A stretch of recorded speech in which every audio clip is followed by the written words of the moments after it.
Hello, I'm Steve Parker, and a warm welcome to the July episode of the Uxbridge FM podcast. And it really is a warm one this week. Lots to chat about this month. We're gardening, off to the library, there's news on a job fair being run by a local events company, and we'll hear about how social prescribing is easing the burden for local GPs. First off this month, let's head to the library. Rosemary Whittle's here from Hillingdon Libraries, and we're chatting today about the Summer Reading Challenge. Hi, Rosemary. Hi, nice to meet you. And you're from Ruislip Manor Library. Yes, I'm based at Ruislip Manor Library, but the challenge is happening in all the libraries in Hillingdon. That's a brand new library, isn't it, Ruislip Manor? It's been done up recently. Yeah, the building is about 12 years old now, but we recently had a refurb again in 2019, so we're very fancy inside. We're very pleased. Yeah. And then this reading challenge, the theme is gadgeteers. Yes. All scientists and things. Yes, so this year's reading challenge, Gadgeteers, is partnered with the Science Museum, and it's focusing on everyday science, innovation, invention, and science that you can find in the world around us. Okay. And the usual thing, they can collect how many stickers? Yes, we've got 4 visits this year, so a registration visit and then 3 follow-up visits. There's 3 different sticker sets to get, all with wonderful smelly stickers on them. They also have codes for the reading agency's website, so you can access games and things as you progress through the challenge and collect your stickers to go on the poster. Lovely. What is it, do you think, about collecting things with kids? They just love collecting things, don't they? They do. I don't know what it is either, but it's just give them something to collect and they go crazy for it, especially the stinky stickers. I don't think we've got any really smelly ones this year. There's cupcakes, which are quite nice. And along with the reading challenge, we've got a whole load of events, sort of science-themed events happening across the borough with the libraries. Give us a flavour of a few of those then. Yes. So all of the events happening in libraries are free. So we have various things from Lego building to designing gadgets. We've also got some great ones for over 8s, which are making sort of paper circuits. So they'll be making simple electric circuits with traffic lights and light up things. And then for younger ones, we've got some designing different weather gadgets like sundials and rain sticks. We've got a 3-day event at the Great Barn in Manor Farm, which is called Professor Indexia's Secret Laboratory. It's running 10 till 4 and it's aimed at families of children aged 4 to 11, and it's just going to be a free day of different sorts of science experiments, crafts and different activities that you can just pop by and join in. And what day is that again? That is the 18th of August. All on our website, so you can find them all on our website. What's the website again, Rosemary? So the website is www.hillingdon.gov.uk/summer-reading. And then for older people, I know Ruislip Manor has some interesting facilities in terms of adult education, computing and things as well, doesn't it? So pop in there. Adult education has actually just left Ruislip Manor. Yeah, but they are still around in Hillingdon, so do check out their websites. They've got all their information on there. In Ruislip Manor and all our libraries, we have computer access for adults, members or non-members, and we also have access for children as well, who do need to be a library member to access the computers, unless they've got a grown-up with them. Some of our libraries have also just extended their opening hours this year, because last year we were still on restricted opening. So do check out our opening hours as well. And some other things that people won't be aware of, there's this Borrow Box scheme, isn't there, that I didn't know about until recently. Yes, Borrow Box is brilliant. So it's one of our free online resources for library members. We've got tons of online resources, but Borrow Box is great. It's audio books and ebooks, so you can download them on an app. It works just the same way as borrowing a library book. So you borrow it for 3 weeks, you can renew it. There are no fines attached to Borrow Box at all. It does it automatically if you forget to return it. The way Borrow Box works, we only sign up for a certain number of digital copies, so you might find that you have to put something on hold. But you can also search on Borrow Box through our new libraries app as well, which you can use to check out books in branch, search for books, place reservations, and you can also link family cards together as well on the app, so it's really useful to have. Yeah. Is there magazines available as well on that, or is that something else? Magazines are available through Press Reader, which is another one of our free apps, free resources, So if you don't want to waste the planet's resources, you can download magazines to your iPad or whatever. Yeah, and they read through really well. I really like the way Press Reader works. It's got loads on there in other languages as well, loads of foreign publications. So really great if you want to check up what's going on in another country. Oh, right. So if you're perhaps not English as a first language in the borough, it might be a resource to head to for local resources for you. Well, thanks very much. So website is the place to go to for the reading challenge, all the events on there. Yeah. I might do a tour of the borough and have a go at some Lego, and the circuits sound great fun. Well, thanks for popping in, Rosemary. Cheers. Thanks for having me. Next up, news on a recruitment day in Uxbridge. If you'd like a career in the events industry, that's a sector that's obviously growing massively again after COVID. Right, so Michael Swain is here from a local company called Encore. Hi, Michael. Hello, nice to meet you. Now, you're here because you've got a big recruitment open day coming up on Tuesday, the 19th of July. Tell us more about what kind of jobs you've got going at Encore then.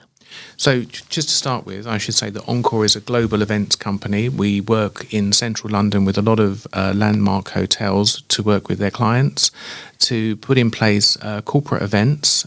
We have a lot of vacancies in our venues for audiovisual technicians, lead technicians, technical events managers, project managers and designers that would work to deliver a great event for our corporate clients. We're putting on an open day on the 19th of July, starting at 11 o'clock at our Uxbridge facility, and we're welcoming anybody that's interested in a career in the events management field or production in general. So in Uxbridge, you're over by the canal in Uxbridge with a big warehouse. I imagine lots of trucks going to and from every day, bringing all the equipment that you need for the hotel events. It's a warehouse, and also you've got offices there, so a wide variety of jobs on offer. Yes, we've not just got venue vacancies, we also have production vacancies within our production team based either at our Uxbridge facility or in our facility in Leicestershire, which is more production focused. We have commercial sales roles, warehouse vacancies and marketing and communications roles. We call a lot of those roles enabling functions because it enables our front of house teams to deliver to our customers. We are growing at an exponential rate. We like that word. Yeah. And we are looking to develop the enabling functions to support the operational teams at the moment as well. So there's a vast array of roles and vacancies that we have, and we would love to welcome lots of new team members to the team. On the 19th of July, when we have our open day, we will have a lot of subject matter experts from every different department available to talk to students or people looking to change their careers or people just looking for an opportunity to discuss what we can offer you as well. I imagine through lockdown, the events industry was probably on its knees, shall we say, but obviously it's seen a huge turnaround since. I mean, how was business going from sort of 2018, 2019, and then back again now to 2022? During the COVID epidemic, as it were, I wasn't working within the events industry. I was in aviation, so I had an even worse journey through that than the events teams. With Encore particularly, they managed to hold on to 60% of their staff and virtually mothball the company just to keep things ticking over. They looked after the employees, from what I understand, really, really well, whereas a lot of other companies had to get rid of 60% of their staff. And I think that loyalty is now being repaid by the teams in situ. They understand that we're looking to replace the teams that were lost. Also, at times, try to bring them back. We have also approached people that we would love to come back. We want to share our good fortune with everybody that worked with us previously. Now that the upturn has begun, we are seeing a great improvement in the market, and the order book is pretty strong at the moment. So give us some examples of some of the brands and some of the sort of parties and events that you've organised. We work quite heavily with Lego in Denmark. We have done a lot of work with Nintendo. We've done some high-profile production work for some film industry companies. Can't say particular names on that one, I'm afraid. We've also worked with rock concerts. roving theatre companies and help them to put on their productions throughout the UK. We have a long-standing agreement with the Edinburgh Fringe Festival to put on productions with them as well. And we have some amazing show reels that we can demonstrate to people when they turn up on the 19th as well. And there's some perks on offer as well if you do get a job with Encore, aren't there? It's not just a regular job. Yes, at the beginning of the year, we decided to look at what we're offering people to make us, what is our unique selling point and how can we enhance the journey that our employees come on when they join us. One of those things is a $25 million package of extras that we can offer people. A large part of that is a premium Bupa healthcare plan. We have an employee assistance program. We have enhanced benefits. We have enhanced annual leave, a thing called Perk Box, which gives us a perk every day. For example, it might not be much, but you can get a Greg's sausage roll at least once a week. Fantastic. And a free coffee from Cafe Nero. And there's lots of perks and benefits and discounts associated with that app that we offer our teams. We also offer great career development within our teams. Everyone that comes on board with us is issued with a toolkit, and it shows them how they can step up to the next level. And then it's supported volunteering, I see mentioned here as well. So you offer some volunteering opportunities, perhaps? If you come to us with a really good idea to do some volunteering work for a charitable organisation or a local community group, then we would be more than happy to support that with you, dependent on the feasibility of that. And if we can get involved as a company as a whole, we would more than happily get involved with that too. We're always looking at new initiatives that we can roll out to enhance our team members' experience at Encore, but we also want to become sociably responsible within the community where we work. I think all companies should be doing that, shouldn't they, really? When you look back in history and you realise, for example, in Uxbridge, the town hall was built by donations from businessmen at the time. I was thinking, wow, that would be crazy if that happened today. It would be nice if it did, but it's one of those things that we could push perhaps bigger companies into doing more of, perhaps. Absolutely agree with you. I think that, every large organisation within a community, if we offer not only employment to the local community, we need to be socially responsible. And if we can, maybe in time, obviously not now because we're still regrowing from COVID, if we can become a philanthropic company and help our local communities and work with them to develop plans for careers, plans to improve the environment, become sustainable, and do whatever we can to help educate school leavers into new jobs with apprenticeships, with internships, with a graduate program, then we will most definitely be open to do that. So websites and things, more information, where can we go? We have Encore EMEA and Encore Global website. So if you go to internationaljobs.encoreglobal.com, you'll see our careers page there, and it covers all of our regions within EMEA, which is Europe, Middle East. In Europe, we have the UK, we have Germany, Austria, the Netherlands, Switzerland. Then we have Dubai and the United Arab Emirates, and we also have some work in Saudi Arabia. But we are part of a global company that have offices and a presence in Australia, Southeast Asia, North America and South America. So you can also look for those jobs on that website. If you did want to come along to our open day on the 19th at 11 o'clock, we can discuss putting you in contact with our colleagues in those other regions as well. If you wanted to relocate to other countries or if you wanted to look at options to grow your career in those areas. Great. Loads of potential there. So Tuesday 19th of July, 11 a.m, and we've got tea and coffee and maybe a Greg's sausage roll if we... We're looking at refreshments and seeing what kind of sandwiches and food we can offer as well. We're hoping for a light lunch. We want to celebrate ourselves and enjoy the day as a team, and we want you to come along and enjoy that day with us. Yeah. Well, thank you very much, Michael, for coming in, chatting all about the open day on the 19th of July. Thank you. Now, a phrase you may not have heard of before is social prescribing. It's fairly new in Hillingdon. Let's find out more. We're chatting to Denise O'Brien, who is a social prescriber and part of the Celandine Health and Metro Care Primary Care Network. Denise, first of all, I doubt many people know what a social prescriber is. Can you explain that first of all? So social prescribing, sometimes referred to as community referral, is a means to enabling GPs, nurses and other healthcare professionals to refer people to a range of local non-clinical services. GPs and nurses tell us a lot of people visit them feeling isolated or lonely.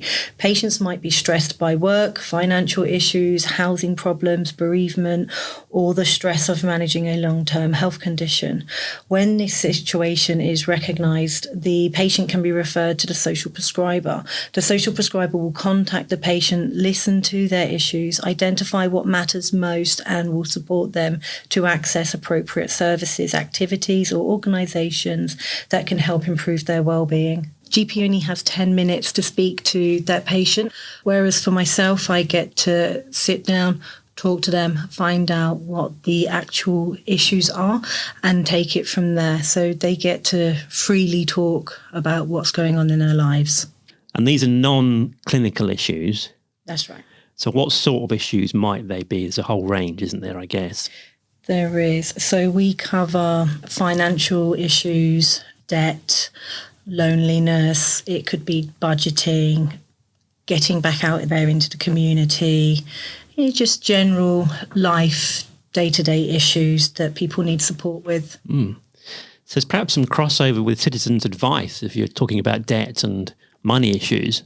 Yeah, so we tend to link patients in, which is part of our title. So we will link patients into the different sectors, whether it's the local community, local organisations, whether it's Citizens Advice, Age UK. We use a lot of their services. And then can you go on to prescribe treatments? Maybe it's, I don't know, acupuncture or something, or some kind of massages or something. If someone's got non-clinical issues, what can you offer them on that front?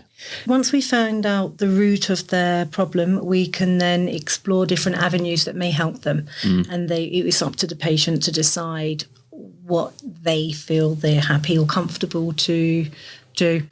And how's it funded? Would you fund treatment, or the patient has to then fund their treatment? Most organisations we do are voluntary, so most things we recommend, or not recommend, we suggest, and patients make that decision. It's most of the time it is free. Sometimes there is a charge. For instance, if someone needs help with their housework and things like that, and they're alone, they don't have any other support, Age UK do have a charge. So we do make patients aware that there could be a charge for the services that they use, but in general, most of the time there isn't a charge. So this is in Hillingdon. Is this happening across the UK, or is this a fairly new thing? So in Hillingdon, it's been going on for 2 years plus, but it has been going across London for many more years than that. The first port of call would be a GP or nurse. Can they contact you directly as well? So they can contact us directly. We do have an email that they can come through to us. I've had patients where I've spoken to them and they've referred another patient to us.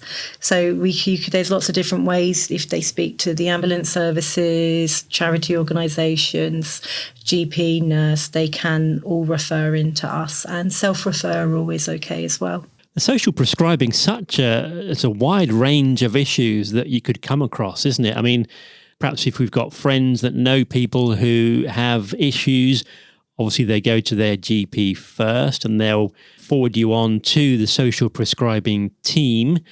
You never know, you might get Denise. Or Vinaya. Or Beverly. Yeah. What's the email address then, Denise, for contacting you? So the email address is nhsnwlccg.spreferral@nhs.net. nhsnwlccg.spreferral@nhs.net. Well, thanks for coming in, telling us about that. I'd never heard of it, so that's great, raising awareness of it in the borough, and it's good to know that service exists. Thank you very much, Denise. Thank you. Now, watch out around the borough, because the various primary care networks, that's the groups of healthcare providers, they're running health roadshows. And to tell us about one of the roadshows being run by Celandine Health and Metrocare PCN on July 16th at Asda, we've got Shona in the studio, who's a clinical pharmacist. Tell us about this upcoming roadshow then, Shona. Right, so the roadshow is an event to raise awareness of blood pressure monitoring. It's from 10 a.m. to 4 p.m. and it will be basically a team of healthcare professionals from the PCN, which is the Primary Care Network. Yeah, I'm learning. So on the day at Asda, tell us who's going to be there. At Asda on that day, you will have clinical pharmacists. Basically what we do is just help doctors in managing people's conditions. We'll review people with complex medical issues such as diabetes, asthma, COPD, and also in addition to just giving expert advice on medicines as well. We'll also have the care coordinators. What they do in the PCN is just tying everything together, and they connect patients with the different healthcare professionals. So their role is just basically holding the whole team together. Yeah. We also have the health and wellbeing coaches who offer personalized advice that will empower people to manage their own health and wellbeing better. And we'll also have social prescribers on hand, and they help connect people with activities and services within the community and just help people address practical support needs. So it's just blood pressure at the roadshow, not other stuff? We can also do weight measurements because obviously that ties in with blood pressure and cardiovascular health as well. Yeah. And then if patients have any issues, you can then refer them on, can you, or give them advice on things to do? That's right. So every person that comes and gets the blood pressure measured, we get a card with the reading on it. And if they are one of our patients, i.e. within the PCN, which has 11 practices. So if they're one of those practices, we can actually do a follow-up with them. We can call them back in for a clinic or just, do another checkup on the blood pressure readings as well. If they're not within the PCN, you can still come and have your blood pressure checked and we'll give you that reading and you can just take that to the GP and then they can follow up on that if there needs to be any follow-up. Do you say people know, I've no idea, what sort of boundary of blood pressure is classed as bad? Above what level? The number is 140/90. So anything over 140/90 is high. Yeah. So a lot of people actually have high blood pressure and actually don't know it. Okay. That's the reason why we're doing this. It's estimated about 7 million people in the UK have high blood pressure and don't know it. And also high blood pressure is a known cause for strokes and heart attack. And also disability, actually. So, and it only takes about 5 minutes to check your blood pressure. I suppose that's the easiest kind of non-invasive test to do, isn't it? You could test cholesterol and things, but that then means you've got to give a blood sample and things. It's a bit tricky at Asda, perhaps. That's right. There is something called the NHS Health Check, which offers all those in one check, which is also available on the NHS. So 16th of July, 10 till 4 p.m. at Asda in South Ruislip. Go and get your blood pressure checked. Thanks, Shona. And following on from that, there's a number of health roadshows happening across the borough. Just search Health Roadshows Hillingdon. Just before our next guests, there's a couple of what's-ons to mention. Firstly, Hillingdon Fire Station are having an open day on Saturday the 23rd of July from 11 a.m. Meet the firefighters and learn about all they do. There'll be a bouncy castle, food and drink, probably quite refreshing in the current heat if they're spraying water everywhere. They're at 3 to 4 Uxbridge Road at the top of Long Lane, of course. Then lots going on at the Iver Environment Centre with summer holiday family fun sessions. There's pond dipping, pitta pizzas, plants and pollinators, and surviving the wild. Just search Iver Environment Centre and you'll find details on those. Here in Uxbridge, we got the news last week that the Uxbridge bid team have been voted back in by local shops and businesses for another 5 years, which is great news as the Love Uxbridge team brings so many benefits to the town. They've got Pirate Fest coming up between the 20th and 31st of July with a pop-up food market. There's a free ocean play bus on Wednesdays, and on the Saturdays, all kinds of roaming sea creatures and bands. More details at loveuxbridge.co.uk. We're heading outside for our next two guests. Let's catch up first with Harmondsworth Horticultural Society. So we're joined once again by Hardip Singh, who is from the Harmondsworth Horticultural Society. Hi, Hardip. Hi. Now, what's been happening on the allotment where you are? Well, since the last time we spoke, quite a lot, Steve.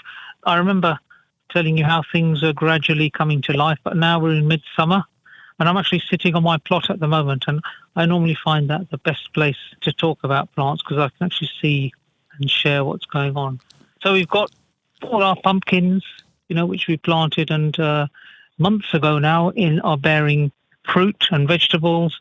We've got the sweet corn, which was planted out, I would say 2 months ago. That's bearing tassels. You can see the sweet corn forming.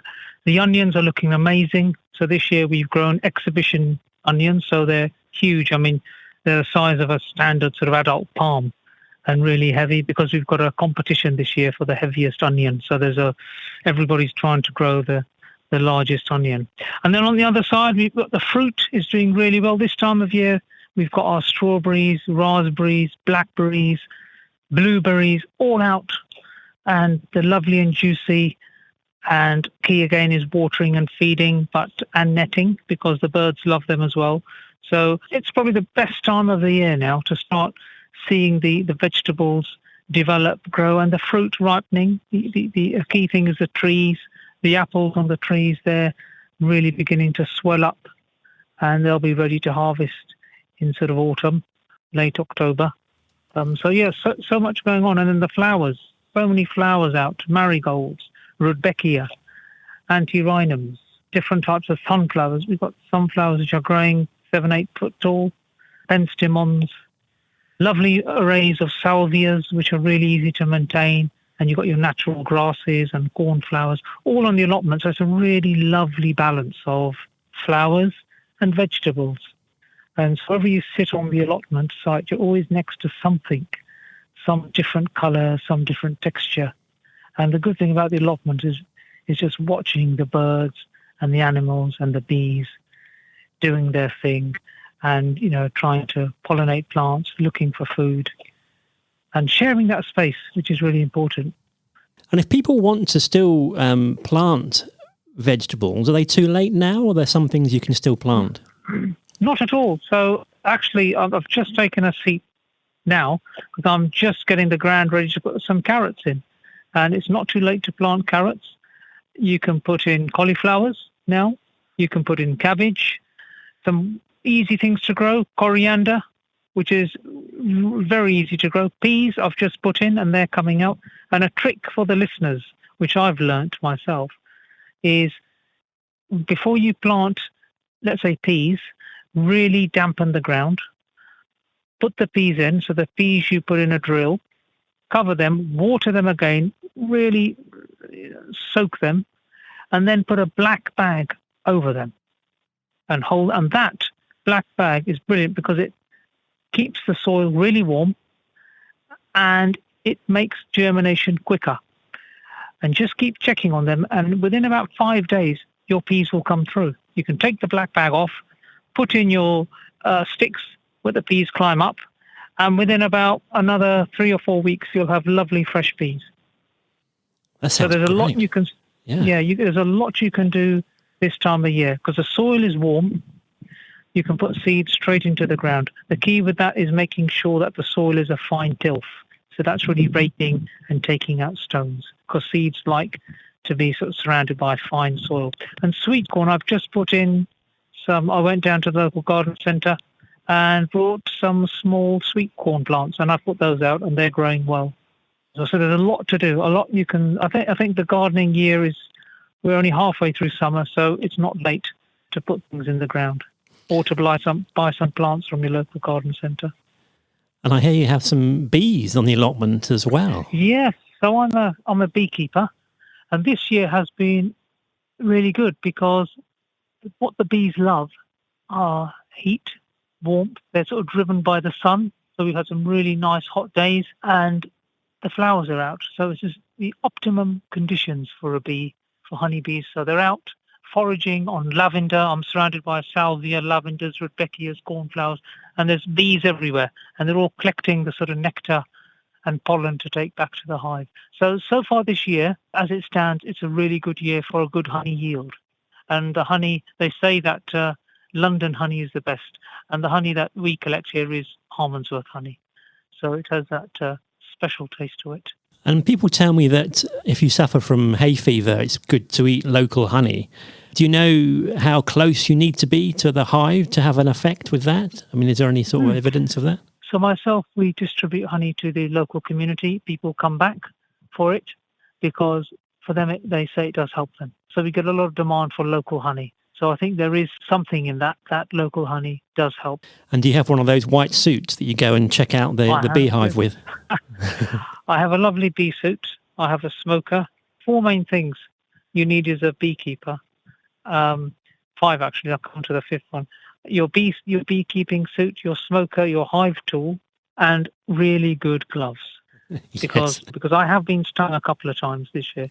And the 5th thing is you need to be ready to be stung now and again. They tend to find all these spaces to climb up in your wellies and find a gap somewhere in your sleeve. And the funny thing about bees sometimes is they do like following you around. So once you've done your inspection and put your suit away, they do like to sort of follow you and see what you're up to. So we've got about 6 hives here. You get a good crop of honey. And we'll keep an eye out on the diary as well. I hear there's potentially an event coming up with the Horticultural Society, although not a date set yet, but we'll keep an eye on the social media for that. What's that going to be all about? That's right. So every year we like to do a sort of family day where we encourage families to come down to Harmondsworth, and we have lots of things for them to do, look at, for kids to be entertained. We'll have live music. We'll have some hive there, a show hive. So we'll bring some bees down. You can see the queen bee, how she works, and get close to nature. So there's lots of different things to do. We're just we have to work with English Heritage to get access to the Great Barn, which, is a Grade 1 listed building. It will definitely be on the social media site, as you say. Well, great stuff. It sounds all very exciting at the allotment at the moment. It's very exciting, very tiring, I can say, because this time of year and this weather, it is non-stop watering. And we use water butts here, so we don't have any pipes. So it's watering cans into a water tank, filling them up. So a good day, you're looking at an hour to really soak the plants in water, because without that, all the effort is wasted. So watering is taking up most of my time. That's great to hear what's going on at the allotment, and thanks for joining us, Hardip. Cheers. Thank you very much. We're staying in the garden for the next one, and it's a long one, so find a comfortable seat. We're heading to Harefield for the amazing story of church gardens and one family who've turned an abandoned, derelict manor house garden into an oasis on the level of a National Trust venue. I met up with Mum Kay and daughter Aideen. Hello, nice to meet you. I'm Aideen. This is Kay. Hello there. Hello, nice to meet you. Nice to meet you. This is all amazing. Come through. So have you been before? You haven't, have you? Well, I keep seeing the Open Days and the Open Gardens websites. Yeah. I've never been here before. What's the story? Is it an interesting one? Well, it is really, I suppose. I mean, when you say, do you mean its history or how we came to be here? Oh, I suppose both. Well, Church Gardens, which this is all that remains of the Harefield Place estate. So there was a manor house, and that would have probably been at the top of the Anzac wall graves. Okay. And then the family that lived there, they had it demolished in 1813, and they built another one up the road, and they had another manor house as well. They were quite rich, I think, but they kept on the lands and the estates, and they had a family working for them, and they converted this building into a modest dwelling at the end of the 1800s. Okay. And then the baby of that family, Connie, carried on living here until she died in 1970. And she lived there exactly like her family had lived. So she refused to have electricity connected, and she had no water in the house. And so the house was very, very basic. and was probably deteriorating quite badly by the time she was elderly. And then it was just left. There was a gentleman working for her before we came along, and he was quite elderly by the time we came along in 95, and he'd run a nursery here. There were some old greenhouses and things, not historic ones, but he had sort of allowed everything to run down because he was getting quite old, and kind of allowed builders to dump on the land to get a bit of money. The walls are all 17th century, so they were derelict in their own right, as you can imagine, being nearly 400 years old.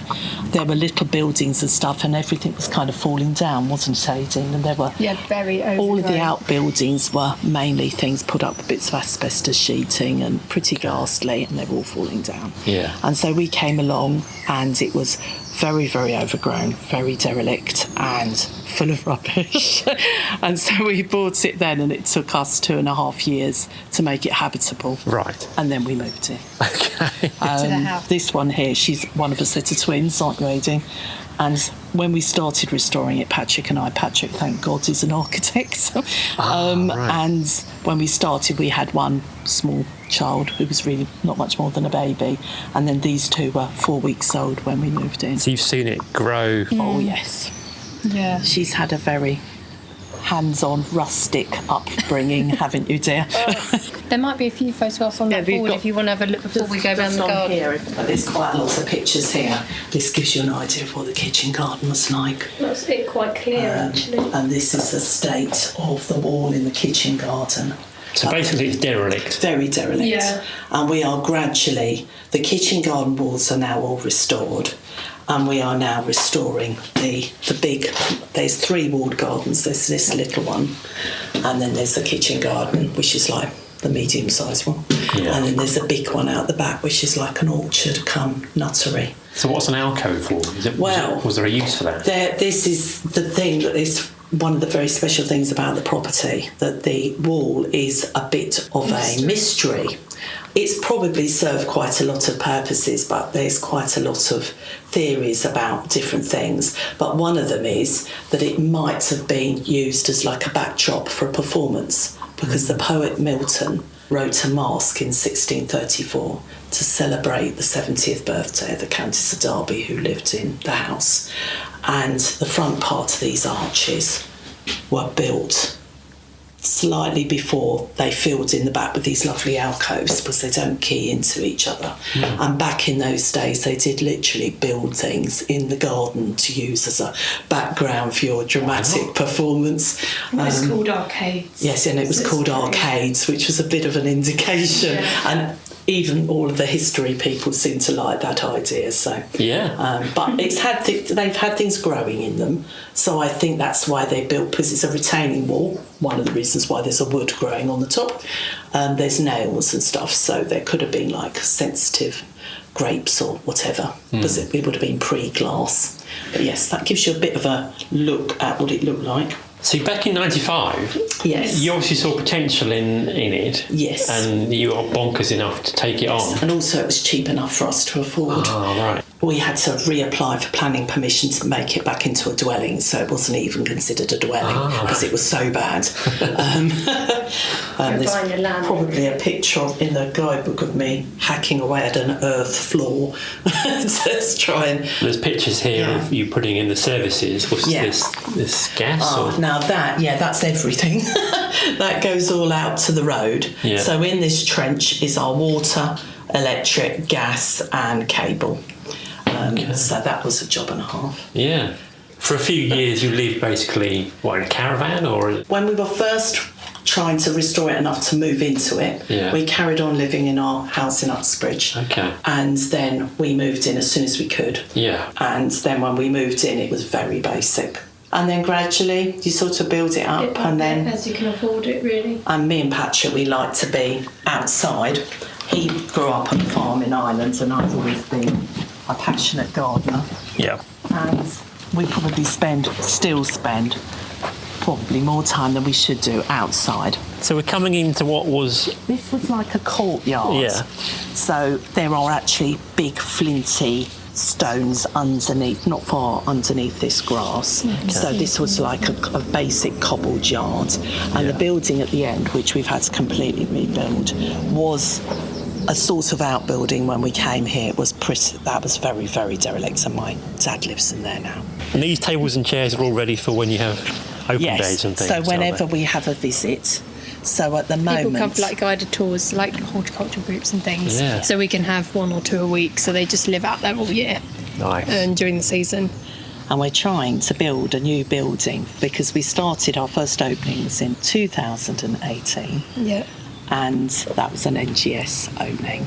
And then obviously we've had COVID in the middle of all of that as well, which we barely left the place, really. But we got a lot done. But we got a lot done.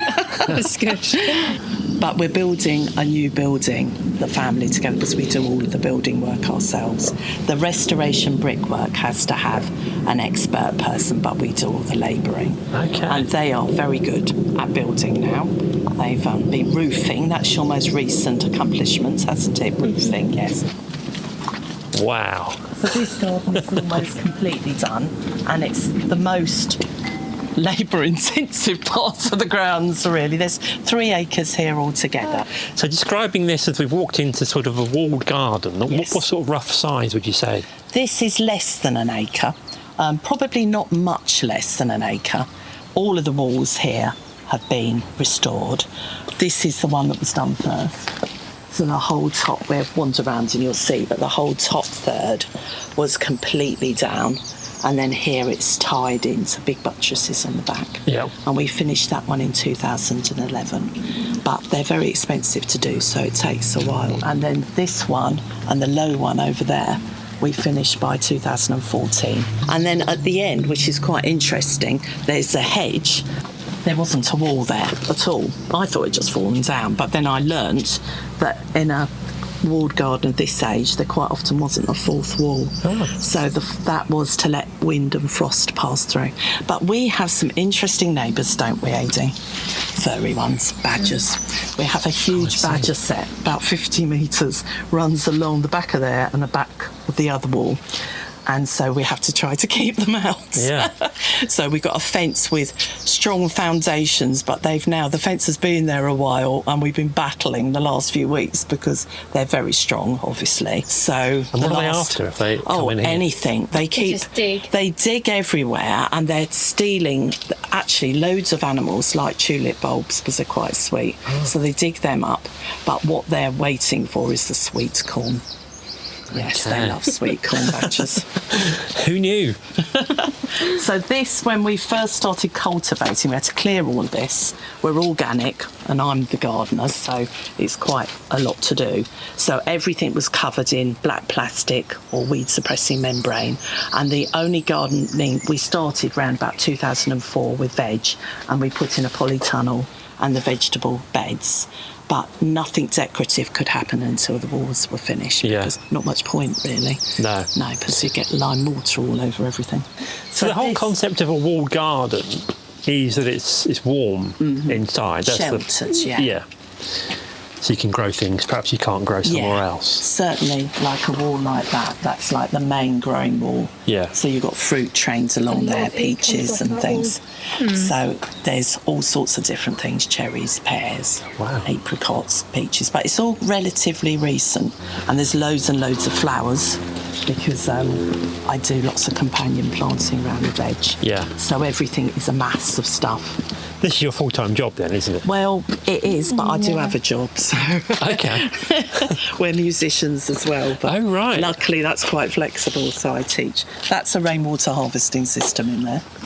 So these are big... We leave this off to talk to the visitors about them, but these are big recycled tanks, which we've had for many years. Originally transported concentrated orange juice, and now they're full of rainwater. And an old central heating pump takes it down to where the vegetables are. And then we've got solar panels here, and the solar panels are there because you can't put them on the roof because it's listed. But they pay us a tariff for those, which is good. Yeah. This is the wildflower area, as you can see. Predominantly oxeye daisies at the moment. great for bees here, yes, then? Absolutely. And dragonflies. We've got a new pond as well, but on this little pond here, loads of dragonflies. Yeah. This is all the fruit. Patrick designed this amazing fruit cage. So we have step-over fruit round the edge. You can come in. Wow. Let's see the cherries. So we've got an undercover kind of mesh. That's right. So the fruit cage is to keep the birds off. Yeah. But again, we made use of all the things that were left around the place. So there was an old bath and these old water tanks in the orchard, and they are full of strawberries. And you've got josterberries there, raspberries there, blackberries over there. This is a mulberry, beginning to produce fruit actually. Oh yes. And cherries there. There's watercress in the bath, which has just been cut back because it was flowering. And this is black currants and gooseberries and red currants, as you can see. Lovely red currants, which are really, really nice.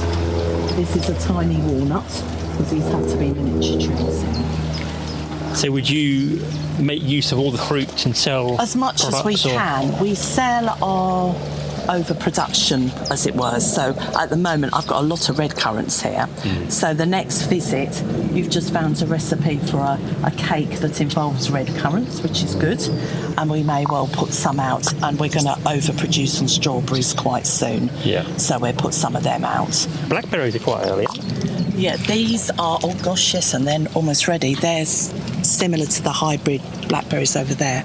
So they're like a different sort of blackberry. They're just bred to be a bit bigger. Okay. Well, not bigger, actually. Those are really big. Now, then we've then created this, but unfortunately, lockdown happened and the visitors couldn't come, so they couldn't see it until this year. But this is where the grapes are. So this is Patrick's raised bed for grapes and vines. And actually underneath, a bunker. It's like a bunker for mushrooms. So on either side in there's like little bunk beds. Oh, and there are organ pipes everywhere.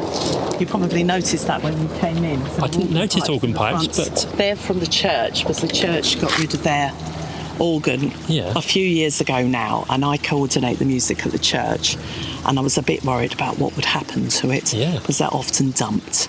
So foolishly, I suggested to Patrick that we try to rebuild our own organ in the house, which we have now finally done, but it only used about half the pipes, because you can't make it too big because the house will probably fall down. So then it was a case of reusing the organ pipes for the sake of my marriage, really, I think, because there's organ pipes everywhere. So there was about 500 left over. Just to get them out of the house. Just to get them out of the downstairs place. toilet for years. They were. They all filled the downstairs toilet. So there are a lot of installations involving organ pipes. This is our version of a paradise garden. Which is courtesy of Top's Tiles, isn't it, really? Yep. Yeah. I think these came from Spain, but these were Top's. Yes, very good. Very nice.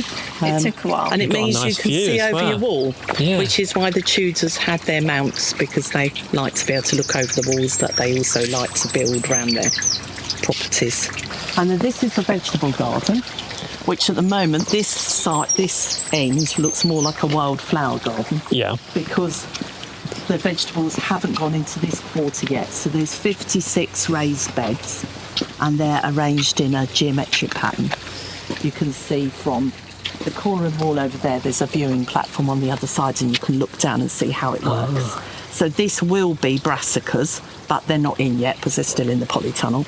And all the flowers you can see are a lot of my companion flowers which self-seed, and at the moment they're just allowed free range because to keep the soil covered and healthy.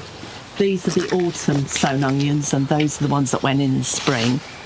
Where the beans are now was where the garlic was, and all the garlic is now out drying in the cold frames.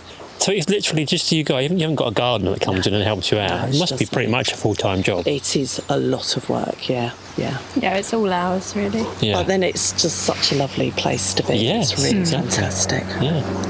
So yes, this year, this is onions and beans, and there's some peas there we could just finish in there. And then in this quarter is the potatoes. So this quarter is pretty much done, isn't it? So the courgettes have just gone in. Yeah. and they are interplanted. These are zinnias, but they've just gone in. So the different types of companion planting to help different things. So you've got lots of marigolds here around the potatoes because that helps keep the pests away from potatoes that tend to affect them. Okay. Like potato cysteel worm. You've picked up knowledge as you've been going on, have you? I've got a lot of books. Yeah. I'm a bit of a bookaholic. Okay. More organ pipes. More organ pipes. So this was the last of the metal ones, right down to the tiniest ones. Use as many as possible. I hadn't realised how many pipes an organ has. Oh, it's ridiculous. Ridiculous, because every single rank of pipe is a separate stop, so a separate instrument. So it's a lot. And this is where the pumpkins live. So the pumpkins have only and squash, butternut squash. So they've only recently gone in. Yeah. So they're babies at the moment. The only thing that was a plant that was here originally is that vine you can see there. Yeah. So there was a big, vigorous old vine, but nothing else. It was a bare canvas. So we have quite a lot of different types of group coming to see us. Horticultural groups, obviously. Lots of U3A groups. Yeah. But others as well. You get artistic groups. So this is our latest creation, was this pond we dug at the... When did we actually dig the hole? The hole was there most of the year, wasn't it? We put the liner in September. But you're going to see some fabulous dragonflies. When you say pond, I mean, a normal person's pond is just a plastic pond that you buy from B&Q. This is another level, isn't it? It's so lovely. So this is actually the most historic garden. There's the amazing wall.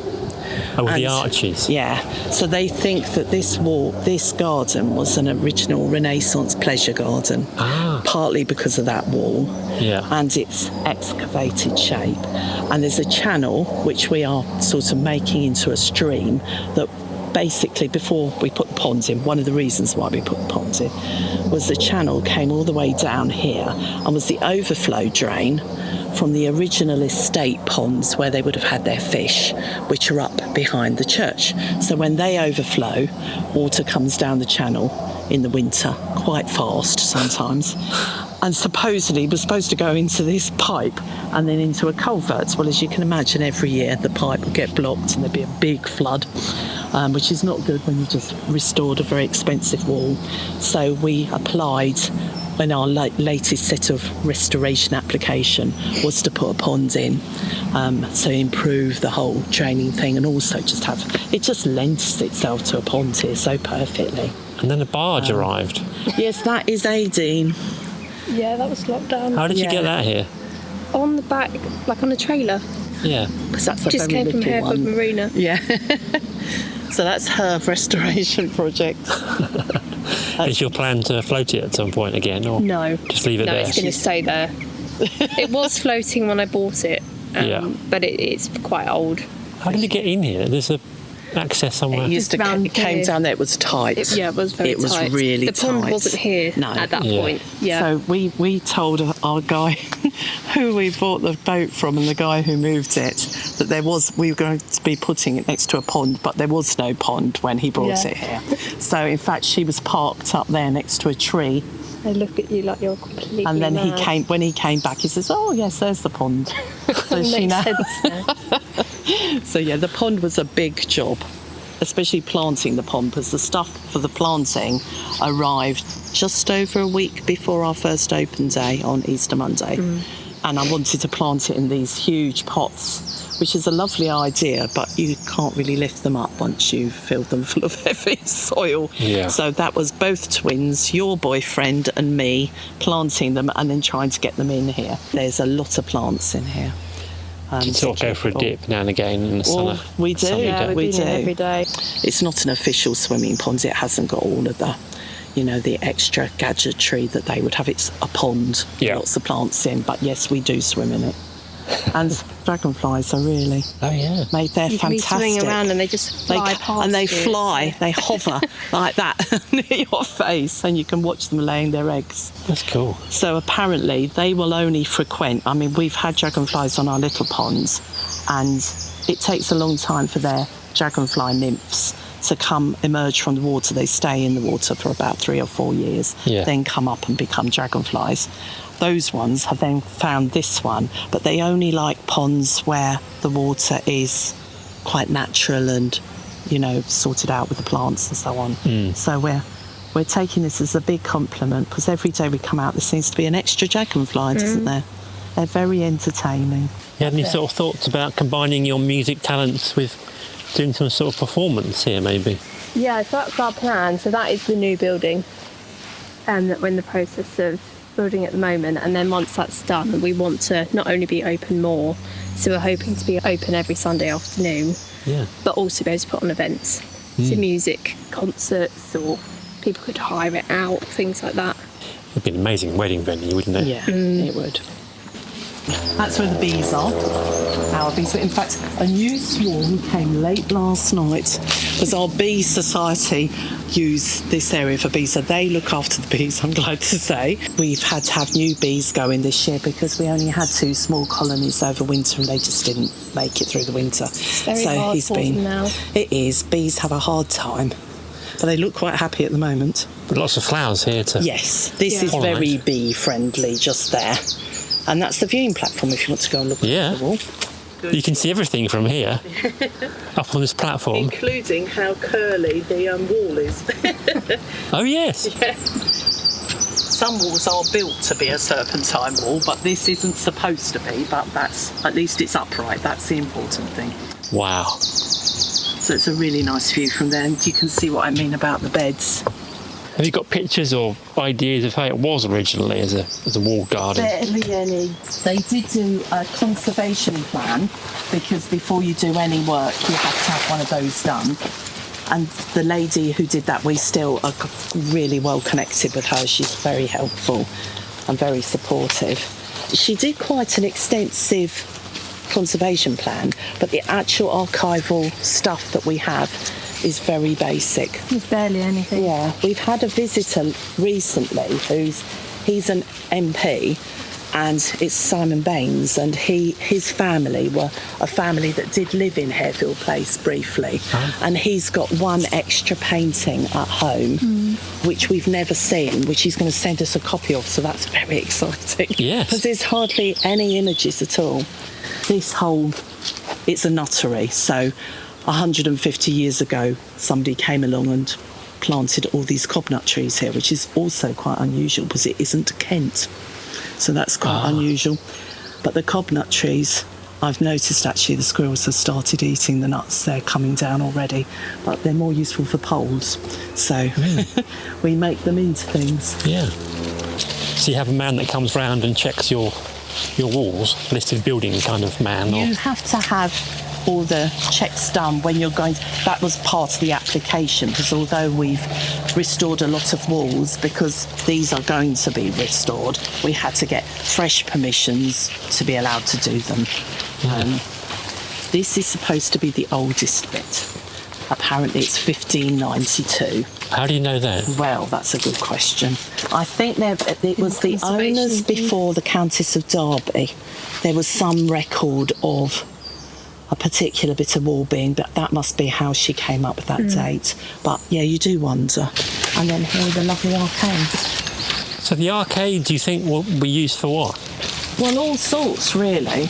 I mean, originally the village at Harefield, locals who knew about it, and not many of them did, thought it was a bee wall, because you get bee bowls. Have you heard of those? They're like little, they're quite a lot smaller than these, to be honest, and they're like arched alcoves built into walls for sheltering the original beehives, which were woven. Yeah. But bee experts have dismissed that idea.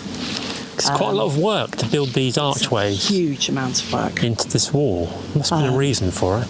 So there are nails sticking out. So they could well have had things sheltered in there to grow. And it could have been for statues. There's some very sort of disintegrating statues in the churchyard which have been put into newly built arches, which might have been here. We don't really know. Yeah. But that would have been a way in to the back of the house. So what will the new building be used for? So basically it's going to be like a tea room. So cool. somewhere we can serve our refreshments. But we're realising that doing the inside is taking us longer than we thought it would, because it's quite hard work, isn't it? Everything takes longer than you think. We're insulating at the moment. Right. You're welcome to have a look. You can have a look. Do you want to have a look? Oh, go on then. Yeah. Yes. This is the new tea shop. Yeah. So all of this One day we'll serve cake. Paved and nice and clear, and it will have like a little outside shop area, basic shop. Almost imagine a blacksmith working here. Yes. And we've got lots of old machinery that we want to put around the place as well. But this is it. It also has a basement for storage as well. It's just what she's been at a different level. So here we are, and it has a minstrel's gallery up there. Oh, wow. Very appropriate. And it's going to have a disabled toilet. But when you're doing all the work yourself, and everybody's got a job as well, plus also the garden has to be kept going. And like tidying up for visitors and things like that. We're taking It's taking longer. I mean, it's just so big. I mean, just with all the bolts means that the engineer said we had to have all these bolts. Just putting in all those bolts took forever. So this is our building. So you've had a preview. Not many people have been in there. Exactly. And that's pretty much it, isn't it? Yeah. That's amazing. I'd have a meltdown, I think, if I was in charge. Where do you start at all? So, open days wise, Yes. what's the plan? Well, our next big open day is August Bank Holiday, which I believe is the 29th of August. But we also do public guided tour days once a month. And where small groups of people can come and have a guided tour with Kay, and we limit those to about 30 people, so they're quite nice and personal. There's one on the 13th of August and there's one on the 17th of September, so they're always on a Saturday. And then we've got our big public open day, and big they always are. So they are big events with about 600 people usually turn up. Right. And that's on the bank holiday Monday in August. So we do 11 a.m, 1 p.m. and 3 p.m, and we limit tickets for each of those slots, and it helps with the parking. The level of the garden, it's on the sort of National Trust level, isn't it, in terms of this is the sort of thing you'd expect at a National Trust place. It's incredible. That level of finish and all the variety of the flowers and the fruit and stuff. Yeah. I think visitors, people love coming because it's quite small. It's not like these National Trust places where you're walking 20 minutes to find a toilet or 20 minutes. Or the ice house. Yeah, to the next feature, or you've got to walk around the woodland walk or something like that. It is quite compact, but there's so much detail fitted into a tiny space, really. So there's lots for people to see. And the other thing is that there's always new things going on. So our visitors that came in September last year came back in April and they've seen the pond and they just love it and they feel involved in the whole story and the whole project, really. We're going to opening quite gradually and see how we get on, see how many people come. Because you could get somebody to come along, like, is it Country House Rescue, I think that's on the telly, and they get like an expert to come along and they say, right, you need to do this, convert this outbuilding into a spa, and you can do this and guests can come and stay and things like that. And you could do all of those things. The potential is huge, and you could make a lot of money, but it would be out of our control, and it'd be too much for us to manage. And I think also it would lose its sort of personal touch. I mean, everybody that comes can come and speak to Kay and ask questions about the garden. They can speak to us who are actually doing, like, ask them how they manage to eat so many vegetables. They do like to ask that, and they love it. They come back a lot as well. It's very sweet. We have the same groups. Some of them have been back 3 times, haven't they? We do talks as well. So we've got a couple of talks, but the main one is showing like the restoration because we had fortunately took lots of photographs. So it has lots of pictures in it, doesn't it?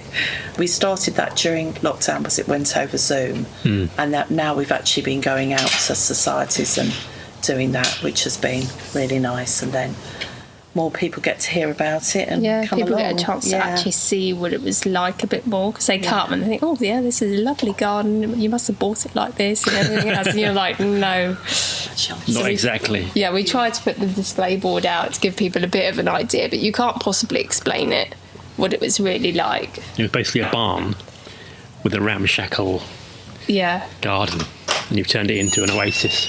I suppose once the barn's open, the tea shop, that will be a nice venue for, as you say, talks and things, and groups can come and 20 people can sit in the tea shop of an evening and have a little talk and slideshows and whatever. There's a massive amount of potential, and the thing is, with the marquees, we've been able to do a lot, but you are weather dependent and things like that. There's been a few events where we've had a downpour, but we've stayed under here, but it would be nice to have something inside so you can have an event on and not need to worry about a backup plan and things like that. So what useful skills have you gained? Obviously roofing was one of them. JCB driving maybe? I can drive a digger, dumper.